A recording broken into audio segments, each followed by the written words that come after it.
Saya had walked the trail more times than she could count. It wound deep through an untouched forest, the kind where trees grew thick and tall, their limbs too ancient to have ever seen a logger's blade. The forest air was crisp, the water in the creek sparkling like glass. Everything was still, peaceful, familiar. She reached her favorite resting place, a wide moss-covered boulder near a bluff. From there, the view rolled for miles. Green ridges, scattered clouds, no sign of human life. She sat down, took a long drink from her water bottle, repinned her long hair, and closed her eyes. And felt a presence behind her. Before she could turn, something pressed over her face, a cloth. A harsh chemical stung her nose. She struggled, her limbs flailing, her vision darkening. Then silence. She woke in a basement. Her hands and legs were tied to a wooden pole, nylon rope cutting into her skin. The air was thick with mold and old wood. A dim light buzzed above, barely enough to see by. Then she saw him, the man. He sat slouched in a chair in the corner. His hair was oily, his beard patchy and tangled. His clothes looked like they hadn't been changed in days. He didn't speak. He just stared at her. Later that day, he came close. Too close. He knelt beside her and took a pair of scissors from his back pocket. Without a word, he snipped a strand of her hair, then another. He brushed them between his fingers like silk, brought them to his nose, and inhaled. "Smells just like I thought," he muttered. His voice was scratchy, low, wild, soft. Each day he did it again, taking pieces of her hair, rubbing it across his lips, playing with the strands like they were toys. It was worse than shouting, worse than threats. It was a ritual, and it made her stomach churn with every second. And then there were the words. He leaned in close, his breath hot and sour near her ear. "I like my women thinner," he would say, almost conversationally. "You're chunky. Gotta wear you down, Missy." He always called her that, Missy, like she was some pet he planned to tame. His breath came heavy as he whispered, his hands sometimes stroking the rope around her wrists, other times brushing her cheek like he was admiring a doll. Sia didn't cry. She didn't give him the satisfaction. Inside, she was screaming, but outwardly, she stayed still, eyes darting, scanning the basement over and over, looking for a way out. And then one night, she found it. A nail, broken and jagged, hammered halfway into the wooden pole she was tied to. Only a sliver stuck out, maybe less than a quarter inch, but enough to rub the rope against. So she began, slow, quiet. She did it at night, while he slept upstairs and the crickets sang outside. She stood and rubbed the rope around her wrist back and forth, over and over. It took hours. Her wrists bled, the fibers frayed. She was almost free. Just a few nylon fibers were holding her down when he heard it. The constant rubbing had sent vibrations through the wood. He came storming down, boots thundering across the floor. Saya yanked her wrists with everything she had. The rope snapped. He launched at her, knocking her to the floor. Her legs were still tied. She couldn't run. He straddled her, hands around her throat, choking her while saying, "Where are you going, Missy?" Her vision went black at the edges, but she reached into her hair he'd been snipping and smelling like a trophy, and grabbed a pin she had hidden there. She jammed it into his eye. He screamed, recoiled with unbearable pain. As he was in agony, It gave her the precious moment for her to unlace her legs free and scrambled to her feet. He came at her again. She grabbed a thick 2x2 plank and swung. It hit his head with a dull thud. He dropped to the floor, dazed. Breathing hard, Sia stood over him. "I'm not going to be the girl who runs while you chase," she hissed. "This isn't a horror movie." She found his ropes. She tied him, over and over again.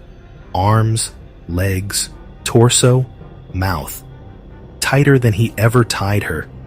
She didn't stop until she knew he wasn't going anywhere.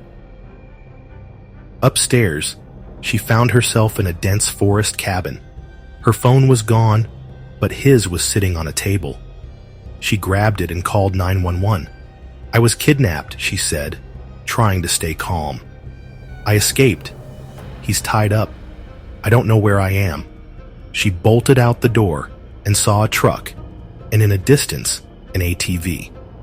Without thinking, she went to the truck, but no keys. She ran to the ATV, and the key was there on it. She started it and drove. It was dirt road for miles. Perfect place for a predator. No other human being around. 15 minutes of raw trail later, she hit a dirt road that connected to asphalt. She saw a road sign. She gave it to dispatch and waited, constantly looking around, hiding behind a big tree trunk. 20 minutes later, red and blue lights cut through the trees. She drove the ATV with all the lights on. She gave a breath of relief. They arrested the man that night. He was a serial predator, wanted for questioning in the disappearances of at least 4 other women. The basement had evidence: strands of hair, scraps of clothes, zip ties. The kind of place designed for holding someone long enough for them to vanish from the world. But Sia didn't vanish. She fought. She escaped. And because of her, no one else would disappear into that basement again.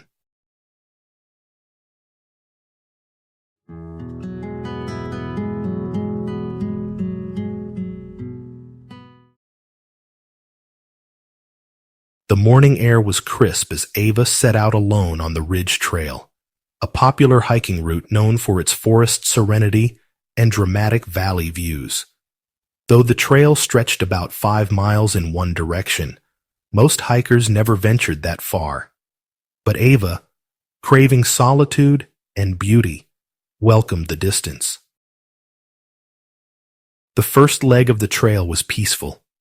She passed a few hikers, a couple with a dog, an older man with a walking stick, and a group of teenagers laughing too loudly. Birds chirped in the trees, and the forest smelled of pine and moss. The deeper she went, the quieter it became, until eventually she was alone. She reached the ridge overlook, her favorite part. The trees fell away on one side, revealing a breathtaking view of the sprawling valley below. She pulled out her phone and began recording a slow panoramic video. It was a perfect moment, until a sound behind her made her freeze. Footsteps, close, deliberate. She turned and saw 3 men emerging from the trees. They wore semi-military style clothing, heavy boots, green t-shirts that blend well with the background, and grim expressions. One stepped in front of her on the trail, another flanked her from behind, and the third approached from the side, boxing her in. They didn't speak. They just stared. Ava's chest tightened. Her phone was still recording. Her mind flashed through every story she'd ever heard about women disappearing in remote places. Her instincts screamed. Then, from far down the ridge, 2 voices broke the silence. "Hey, Lisa! There you are!" one of them yelled. She looked up and saw 2 hikers, both clearly dressed for the trail, waving and approaching. She didn't know them. Her name wasn't Lisa, but she smiled wide and waved as if they were her closest friends. The 3 men froze, Whatever their intention did not work as planned. Without another word, Ava walked quickly, then jogged toward the two men. It was nearly 300 meters away. Every step felt like a mile. The hikers didn't move until she reached them. "You okay?" one asked, glancing back at the three men. She nodded, breathless. "Thank you," she gasped. I think they were going to do something." "We saw them cut you off," the other man said. "Didn't feel right. Glad we reached you in time." Together, they made their way back to the parking lot. The three strangers had not followed, but Ava could feel their eyes even after the bend in the trail. Back at her car, the two hikers waited with her until she was safely inside. Only after she thanked them again and locked the doors did they walk back to their car. Still shaken, Ava went home and re-watched her recording. The entire encounter was on video, from the moment the men stepped out of the woods to when she waved at her unknown rescuers. The footage was shaky and at times was not focused, but the three men were clearly visible. Her hands trembled as she uploaded the footage to the park's Facebook group, along with a detailed post. The response was immediate. Hundreds of comments flooded in. Women shared their own close calls, and others thanked her for the warning. The video was viewed thousands of times in just a few hours. The post was even shared to local hiking and safety groups. Ava also reported the incident to the park authorities, handing over the video and every detail she could remember. A few days later, she received a call. "We haven't captured the men," the ranger explained, "but we found clear evidence of illegal camping deep in the woods near the ridge. Likely theirs. No permits, and they left behind small gears, food wrappers, and even some makeshift traps. We're increasing patrol frequency starting this weekend." Though the men hadn't been caught, something changed after that day. The park added warning signs at trailheads and began regular sweeps beyond the 3-mile mark. Ava's story became a catalyst for heightened safety awareness in the community. She returned to the trail weeks later, not alone this time, and with cautious gratitude. The forest still whispered in the wind and echoed bird song through the trees, but she now walked with sharper eyes and a keener sense of instinct.